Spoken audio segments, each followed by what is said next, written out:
Hi friends, welcome to my channel. బాగున్నారా అండి అందరూ? నేనైతే చాలా బాగున్నానండి.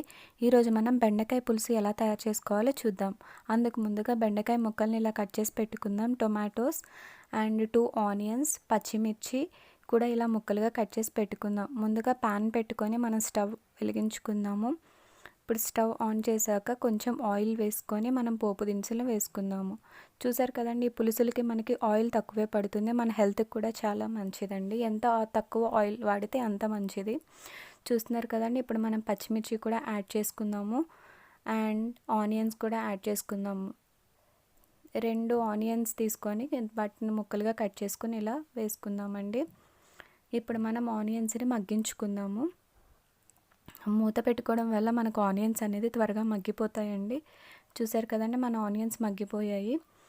ఇప్పుడు ఇందులో మనం ఒక 1/2 టేబుల్ స్పూన్ పసుపు యాడ్ చేసుకుందాము అండ్ ఒక 1/2 టేబుల్ స్పూన్ అల్లం వెల్లుల్లి పేస్ట్ యాడ్ చేసుకుందాం. దీనివల్ల మనకి చాలా టేస్టీగా ఉంటుందండి. చూస్తున్నారు కదండి, ఇలా యాడ్ చేసుకొని మనకు అల్లం వెల్లుల్లి పేస్ట్ అనేది పచ్చివాసన పోయేంత వరకు ఫ్రై చేసుకుందాము.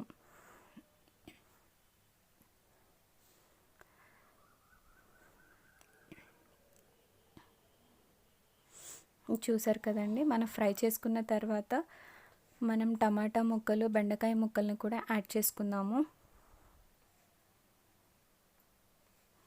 ఒకసారి మిక్స్ చేసుకుందాం. ఒక 5 మినిట్స్ మగ్గించుకున్న తర్వాత ఇందులో కొంచెం సాల్ట్ వేసుకుందామండి. రుచికి సరిపడినంత సాల్ట్ వేసుకుందాం. 1.5 టేబుల్ స్పూన్ కారం. ఇది పులుసు కాబట్టి కొంచెం ఎక్కువే పడుతుందండి కారం. అండ్ 1 టేబుల్ స్పూన్ ధనియాల పౌడర్. ఇవన్నీ వేసుకొని మనం ఒకసారి మిక్స్ చేసుకుందాము. ఈ మసాలా, ధనియాల పౌడర్ అండ్ కారం, సాల్ట్ అనేవి మన ముక్కలకి పడుతుందండి. చూస్తున్నారు కదండి, ఇలా ఫ్రై చేసుకోవాలి కొంచెం మగ్గిన తర్వాత.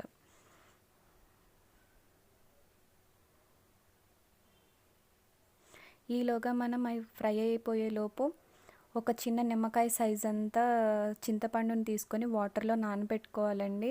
ఇది పులుసు కాబట్టి మనం చింతపండు పులుసుని యాడ్ చేసుకోవాలి. చూసారు కదండి, ఇలా జ్యూస్ లాగా చేసుకొని చింతపండు పులుసుని యాడ్ చేసుకోవాలి.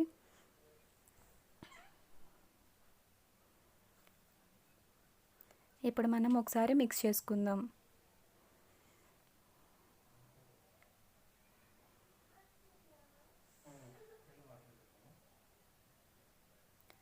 ఇప్పుడు ఒక 5 మినిట్స్ మూత పెట్టుకొని ఉడికించుకుందాం. ఒకసారి మూత తీసి చూసుకుంటే ఇలా మనకు ఆల్మోస్ట్ ఉడికిపోతుందండి. చూసారు కదండి.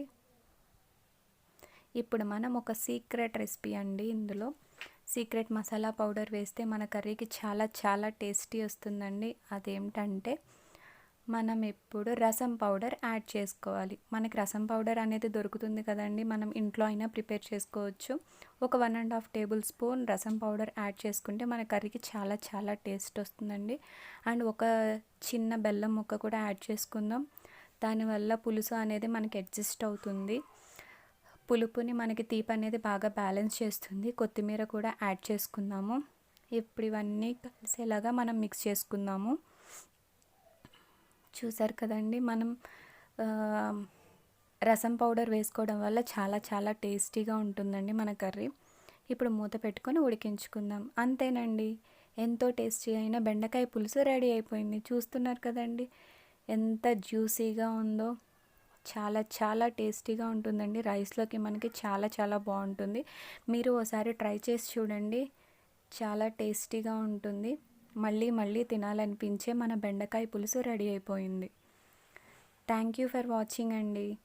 మీకు కనుక నా కర్రీ నచ్చినట్లయితే లైక్ చేయండి, షేర్ చేయండి, సబ్స్క్రైబ్ చేయండి. ఇంకో కొత్త రెసిపీతో మీ ముందు ఉంటాను.